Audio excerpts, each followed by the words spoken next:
Hello good morning friends, welcome to forensic science.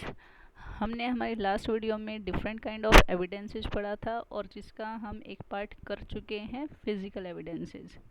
So comes to next. आज हम लोग पढ़ने वाले हैं एविडेंस कैरेक्टरिस्टिक्स कि जितने भी हमारे पास में एविडेंसेस रहते हैं उनके कैरेक्टरिस्टिक्स क्या रहेंगे, कि हम उनको कैसे पहचान सकते हैं कि फिजिकल एविडेंसेस के क्या कैरेक्टर्स रहते हैं, ट्रांजिएंट एविडेंसेस के क्या कैरेक्टर रहते हैं, केमिकल्स के क्या रहते हैं। Okay, so let's start today. Here it is physical evidence और evidential characteristics. First of all, किसी भी चीज़ का दो कैरेक्टर होता है। एक तो इंडिविजुअल कैरेक्टर होता है, individual characteristics and class characteristics. ठीक है, अब हम लोगों को सिर्फ और सिर्फ ये दो चीज़ों के बारे में पता करते हुए चलना है कि एक तो इंडिविजुअल कैरेक्टरिस्टिक्स होते हैं और एक क्लास कैरेक्टरिस्टिक। क्लास कैरेक्टरिस्टिक्स हमारे क्या होते हैं कि जिससे हम क्लासिफाई कर पाते हैं। मीन्स कि अगर हमें एक हेयर मिला है, हेयर सैंपल मिला हमें किसी भी क्राइम सीन से, तो उसको ये आइडेंटिफाई करना कि ये ह्यूमन हेयर है या फिर एनिमल हेयर है, ये तो होगा उसका क्लास कैरेक्टरिस्टिक्स। बिकॉज वो उसको कम्प्लीटली या तो ह्यूमन बींग्स में डिवाइड कर रहा है या फिर एनिमल्स में। ओके, बट जैसे अब ह्यूमन में आ गया है, अब ह्यूमन्स में ये किसका है, पर्टिकुलर किस ह्यूमन बींग का है, वो हमारा इंडिविजुअल कैरेक्टरिस्टिक रहेगा। Clear? Okay, so here individual characteristics can be identified as a belonging to a particular person और ए सिंगल सोर्स। जैसा मैंने यहाँ पर मैं बताया है कि एक सिंगल सोर्स की जो भी हमारे यहाँ हमें हेयर मिला है कि वो पर्टिकुलर किस पर्सन का है, वो इंडिविजुअल हो जाएगा। ओके, एज लाइक फिंगरप्रिंट, ये भी हमारा इंडिविजुअल कैरेक्टरिस्टिक है बिकॉज फिंगरप्रिंट हमारा सबका आइडेंटिकल होता है, इवन इन आइडेंटिकल ट्विंस, कि हम सभी का फिंगरप्रिंट अलग अलग होता है। Okay, same as like DNA typing, DNA हम सभी का अलग अलग है, तो वो भी एक इंडिविजुअल कैरेक्टरिस्टिक्स के अंदर आता है। So next, class characteristic, it is common to a group of object और पर्सन्स, कि कॉमन ग्रुप के बारे में बताएगा। कि मैंने पीछे ह्यूमन बींग्स के बारे में बात की थी, अब ह्यूमन बींग्स में भी ये इंडियंस हैं, अगर मास डिज़ास्टर का केस अगर हुआ है हमारा, या फिर किसी ऐसी कंट्री में है या फिर किसी एक ऐसी लोकेलिटी में है कि जहाँ पर हर रीजन का पर्सन रह रहा है, कि वहाँ पर निग्रोइड्स भी हैं, कक्सोइड्स भी हैं, इंडियंस भी हैं। ओके, तो हम कैसे आइडेंटिफाई करेंगे? तो ये निग्रोइड्स, कक्सोइड और इंडियंस के अंदर में जब हम लोग क्लासीफाई करेंगे तो वो हमारे क्लास करेक्टरिस्टिक्स आएंगे कि निग्रोइड्स का हेयर्स अलग टाइप का होता है, कॉक्सॉइड का अलग टाइप का होता है और इंडियंस का अलग टाइप, मंगोलॉइड्स होते हैं उनका अलग टाइप का होता है। ओके, सो हेयर्स उसका सेम एग्जाम्पल है कि ये जो हमें पैटर्न्स दिखाई दे रहा है इसके ऊपर, ये पैटर्न्स ये हर किसी में अलग होते हैं। It is individual, it is also microscopic pick of a fibre, एक फाइबर का माइक्रोस्कोपिकली हम लोगों ने पिक लिया है। तो ये हर फाइबर की जो मेकिंग है ये हर किसी का इंडिविजुअल होता है। Same as like layered paint chip, ये एक हमारी पेंट चिप है कि पहले हमारा ये वाला पेंट हुआ, फिर ये लेयर्ड है। Okay, so next is individual evidence. अब इंडिविजुअल एविडेंसेस कैसे हैं? तो ये देखिए, ये कोई भी हमारा एक वुलन है, फाइबर्स है। So these fibres are class evidences, there is no way to determine if they come from this garment. अब ये जो हमारे फाइबर्स हैं ये हमारे क्लास एविडेंस हैं, हम इसको यहाँ भी क्लासीफाई नहीं कर पाए हैं कि ये पर्टिकुलर इसी ड्रेस से आया है।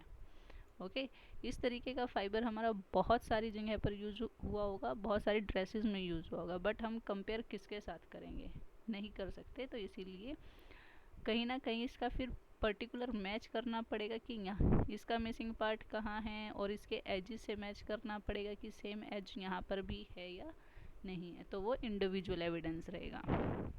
Here it is example of glass piece. So large piece of glass fit exactly to the bottle. It is a individual evidences. अब जैसे ये लार्ज ग्लास पीस है तो ये एग्जैक्टली फिट हो जाता है जहाँ से भी ये टूटा है, like this.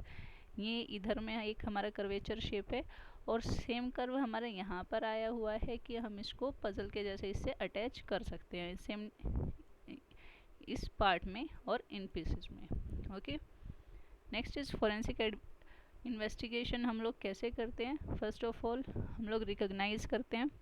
Recognition, the ability to distinguish important evidences from unrelated material, कि जब हम लोग इम्पोर्टेंट एविडेंसेस को अनरिलेटेड मटेरियल से अलग अलग कर लेते हैं फर्स्ट ऑफ ऑल। फिर पैटर्न रिकॉग्निशन करते हैं कि किस पैटर्न में हुआ है। फिजिकल प्रॉपर्टी ऑब्जर्वेशन करते हैं कि फिजिकली जो भी नियर बाय एरिया रहेगा उसको हम रिकॉग्नाइज करेंगे। इंफॉर्मेशन को एनालाइज करेंगे कि इंफॉर्मेशन एनालिसिस मीन्स कि जो भी हमारा आई विटनेस रहेगा वहाँ, या फिर नियर बाय कोई पर्सन है उनसे इंफॉर्मेशन कलेक्ट करते हैं तो उनका एनालाइज करना। एंड देन फील्ड टेस्टिंग, कि नियर बाय जितना भी हमारा एरिया है कि स्पेसिफिक एरिया में जो भी हमारा क्रिमिनल है उसने कुछ एविडेंस तो नहीं छोड़ा है, कहीं कुछ रहा तो नहीं है, तो उसके बेसिस पर हमारा फील्ड टेस्टिंग होता है। Next preservation. प्रिजर्वेशन कैसे करेंगे कि जो भी हमारे एविडेंसेस हमें क्राइम सीन से मिले हैं उनकी प्रॉपर पैकेजिंग करना बहुत ही ज़्यादा ज़रूरी है। अगर हम पैकेजिंग नहीं करते हैं तो वो कंटेमिनेट हो जाएंगे, और कंटेमिनेशन एक ड्रॉबैक रहता है फोरेंसिक्स में। Okay, contamination.